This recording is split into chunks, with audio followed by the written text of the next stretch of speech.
Krishna. This is the class of subject English for standard 6. And in our today's video, I would like to teach you the Birds of Paradise poem, whose poet's name is Christina Rossetti. As students, you know that Christina Rossetti was one of the famous poets of Victorian age. She wrote mainly children's poems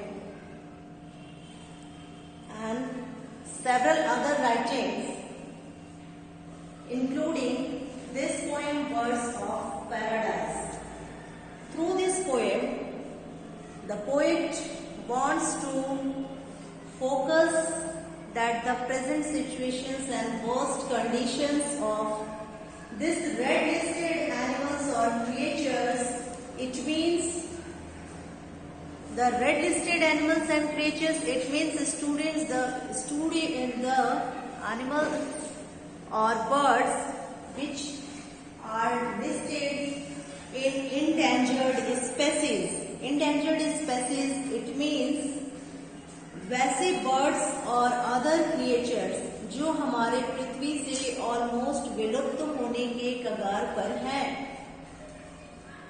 तो इस poem के माध्यम से Christina Rossetti, जो Victorian age की बहुत famous poet हैं, उन्होंने हमारा ध्यान इस ओर आकर्षित किया है कि वैसे बर्ड्स जो एंडेंजर्ड हो चुके हैं और प्राय इस लिस्ट में शामिल हैं, they are faces a high risk of extinction.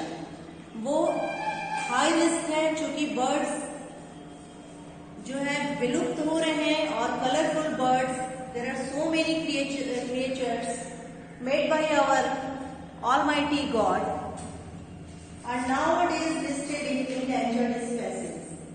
So let's please to make the earth habitual for all the varied creatures.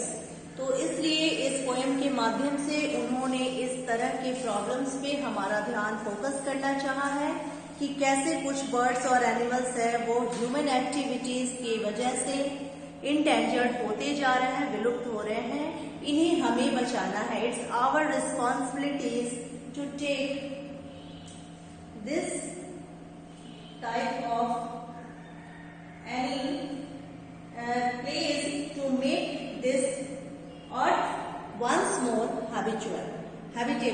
तो एक बार फिर से इस अर्थ पे इस पृथ्वी पे वापस पक्षियों की कलरव सुनाई दे, चहचहाना सुनाई दे. रंग बिरंगे पक्षियां जिन्हें भगवान ने बनाया है, उनके लिए भी ये पृथ्वी उतनी ही है जितनी आपकी और हमारे लिए है. Now let's start this poem. Golden winged, silver winged, winged with pleasant flame, such a flight of birds I saw. Birds without a name, singing songs in their own tongue, song of songs they came. So hereby, poet explained the varieties of birds like golden winged and silver winged. First of all, golden winged and silver winged. Golden winged, it compares the yellowish color or golden color of the bird. Silver winged, this all shows the color of the birds or varieties of birds. Winged with flashing flame. Here one word comes, flashing flame. What do you mean by this word, flashing flame? Flashing flame, it means the flame of flashing flame. Here the poet wants to express the color of this bird is compared as the color of fire. Flame समझ रहे हैं? आग के colour से यहाँ पे colour bird के पंखों की कलर को मैच किया गया है, बताया गया है, कंपेयर किया गया है. कितने ब्यूटीफुल वे में क्रिस्टिना रोसेटी ने बर्ड्स के पंखों का कंपैरिजन, तुलना की हुई है और हमारे सामने प्रेजेंट किया है. बर्ड्स विदाउट अ नेम, और कई ऐसे बर्ड्स हैं जिसके नेम हमें आपको भी पता नहीं होता है, बावजूद इनके उनकी सिंगिंग सॉन्ग्स, उनके गाते हुए, उनके चहचहाती हुई आवाजों को हम लोग सुनते हैं और ना चाहते हुए भी प्रकृति की इन खूबसूरत क्रिएचर्स की ओर हमारा ध्यान आकर्षित हो जाता है। ये beautiful things, all these things are made by the God.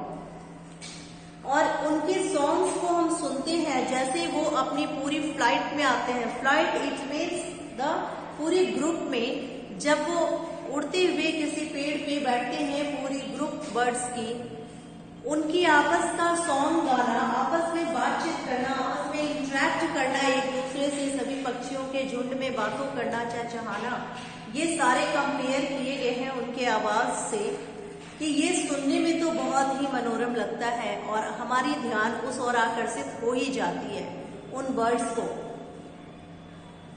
One to another calling, each answering each one to another calling in their proper speech.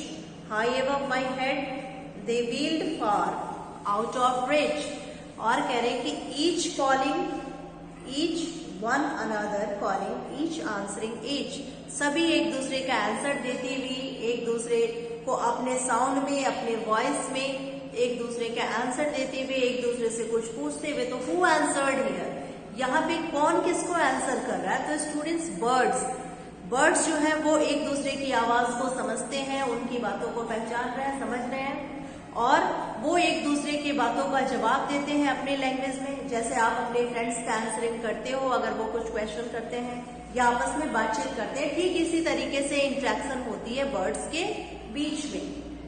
They always also interact with each others, each answering each and one two another calling. एक दूसरे को आवाज लगाती हैं, words कलरव करती हैं, चहचहाती हैं। High above my head they wheeled far out of reach. और हमारे सर के ऊपर से यानी कि स्काई में उनके ग्रुप जब उड़ते हुए हम लोग देखते हैं तो देखते हैं कि कैसे वो हमारे रीच में, हमारे पहुंच से बहुत कोसों दूर होते हैं, फिर भी उनको उड़ते हुए, उनके उड़ते हुए झुंड को देखते हुए हम उनकी ओर सम्मोहित हो जाते हैं और उन्हें देखने के लिए हम उस ओर फोकस हो जाते हैं। उनकी अट्रैक्टिव बनावट की वजह से, उनके कलरफुल फेदर्स की वजह से, उनकी body shape, size, different structures उनकी बॉडी की वेरी करती है एक दूसरे से। बावजूद इसके बर्ड्स हमें अपनी ओर अट्रैक्ट करते हैं।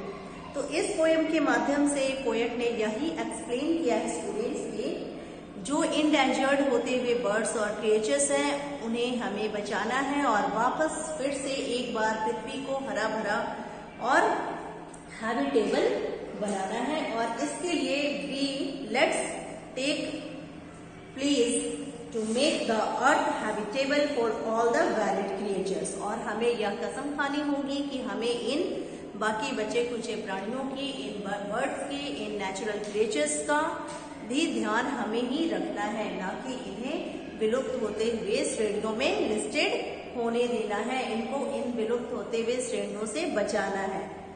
आई होप मैंने 2 स्टैंजा आपको पढ़ाया, आप समझ गए होंगे। और अगर फिर भी आपको कोई डाउट होती है तो you can query with me in the evening session. Till then, thanks.